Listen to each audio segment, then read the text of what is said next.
Setelah sebelumnya kita telah membahas tentang topik yang berjudul review anime Islami buatan Arab Saudi, The Journey, serta satu lagi topik yang berjudul ajaran Islam di dalam anime Fate series tentang Gilgamesh dan kisah Nabi Nuh alaihissalam. Nah, pada kesempatan kali ini saya akan membahas tentang topik yang berjudul ajaran Islam di dalam anime Magi tentang pemimpin wanita.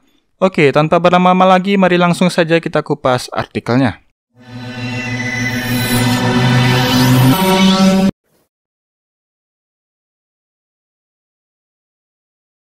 Ya, hari ini kita akan membahas tentang anime berjudul Magi The Labyrinth of Magic.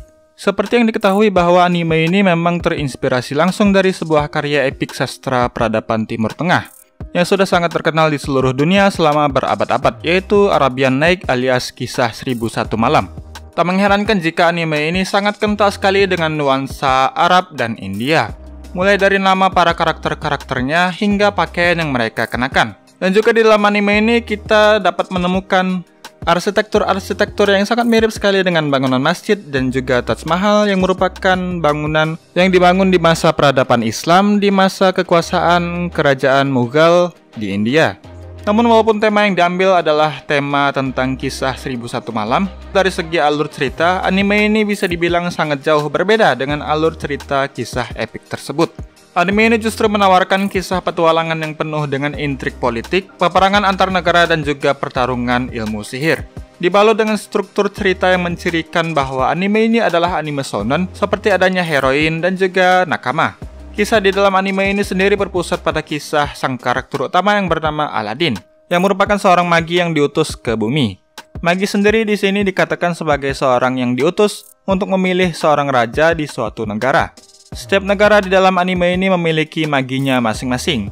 Seseorang bisa dianggap lulus sebagai nominasi seorang raja jika ia berhasil menaklukkan Dungeon, yaitu sebuah menara yang tiba-tiba muncul dari bawah tanah dan di dalamnya berisikan berbagai harta benda serta juga artefak sihir. Dungeon sendiri sebenarnya dibuat oleh para magi. Ya, seperti yang telah saya katakan di atas, anime ini memang sangat kental sekali memasukkan unsur-unsur ke Arab-Araban. Selain budayanya, anime ini juga ternyata tak luput menyisipkan pesan-pesan dari agamanya para orang-orang Arab, yaitu Islam. Baik itu dalam bentuk ideologi ajarannya maupun sejarahnya. Salah satu pesan Islam yang ada di dalam anime ini adalah tentang alasan mengapa Islam mengharamkan riba. Pembahasan ini sendiri sudah pernah saya bahas di video saya sebelumnya yang berjudul Ajaran Islam di dalam Anime Magi tentang mengapa riba diharamkan. Di video tersebut saya telah menjelaskan bahwa di dalam anime Magi, kita seolah diperlihatkan bagaimana jadinya nasib sebuah kerajaan yang terjebak ke dalam sebuah transaksi hutang yang memiliki bunga di dalamnya. Alhasil di dalam anime ini, kerajaan tersebut menjadi miskin, pemberontakan di mana-mana, dan akhirnya kerajaan tersebut pun bangkrut dan terpaksa menyerahkan diri mereka untuk ditaklukkan oleh negara lain yang memberinya hutang sebagai penebusan dari segala hutang-hutang beserta bunga-bunga riba yang melilit ekonomi kerajaan tersebut. Selain hukum riba, anime ini ternyata juga menyisipkan ajaran Islam lainnya tentang alasan mengapa Islam tidak selalu melibatkan wanita dalam urusan politik atau bahkan menjadikan wanita sebagai pemimpin negara. Dan bahkan ada juga salah satu hadis yang mengatakan bahwa jika wanita menjadi pemimpin negara, maka negara tersebut akan hancur, seperti yang tercatat di dalam sebuah hadis yang berbunyi, ketika sampai kepada Nabi berita tentang bangsa Persia yang mengangkat anak perempuannya Kisra sebagai ratu mereka, Nabi bersabda, tidak akan bahagia suatu kaum yang menyerahkan urusan mereka kepada perempuan. Hadis riwayat Bukhari.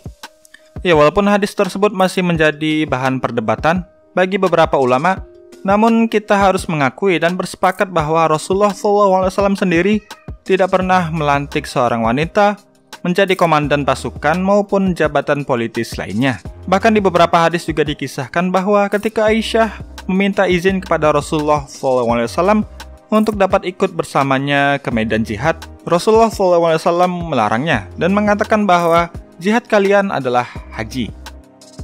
Di dalam Al-Quran juga dikatakan bahwa kaum laki-laki itu adalah pemimpin bagi kaum wanita, oleh karena Allah melebihkan sebagian mereka atas sebagian yang lain. Al-Quran Surat An-Nisa ayat 34.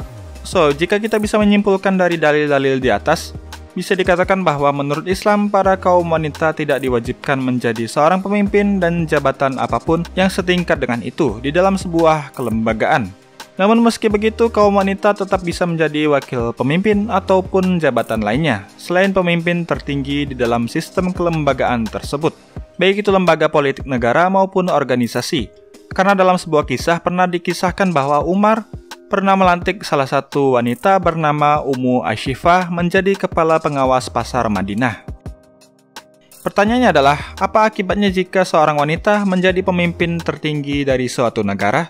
Hal itulah yang coba ditunjukkan oleh anime Magi season ke-1 episode ke-14, di mana diceritakan bahwa kerajaan Balbat terancam bangkrut karena hutang-hutangnya kepada Kekaisaran Kou. Karena itulah, Alibaba sebagai pangeran ketiga dari kerajaan ini meminta Kyogoku Ren sebagai utusan dari kerajaan tersebut agar dapat meyakinkan ayahnya yang merupakan kaisar dari Kekaisaran Kou untuk menghapuskan hutang-hutang tersebut dan juga perjanjian yang telah disepakati oleh kedua belah pihak. Kogyoku yang memang tidak tertarik dengan isi perjanjian tersebut, di mana isinya adalah memerintahkan ia menikahi raja dari Balbat yang tidak dicintainya, dan juga karena perasaannya kepada Sinbad, sang raja dari Sindria, yang juga justru meyakinkannya untuk menghapuskan perjanjian tersebut, akhirnya ia pun menyetujuinya. Ya, di dalam anime Magi episode ke-14 ini diperlihatkan bahwa kaum wanita memiliki sifat mudah ditekan dan terlalu menggunakan perasaan dibandingkan logikanya, di mana diperlihatkan bahwa keputusan diplomasi Kogyoku Ren bisa dipengaruhi oleh Sinbad karena ia jatuh cinta kepadanya. Hal inilah yang dianggap berbahaya bagi segala keputusan yang menyangkut dengan keputusan politik dan diplomasi negara. Ya, faktanya memang apa yang ditunjukkan di dalam adegan anime Magi tersebut juga sangat sesuai dengan fakta di lapangan dan didukung pula dengan beberapa penelitian ilmiah.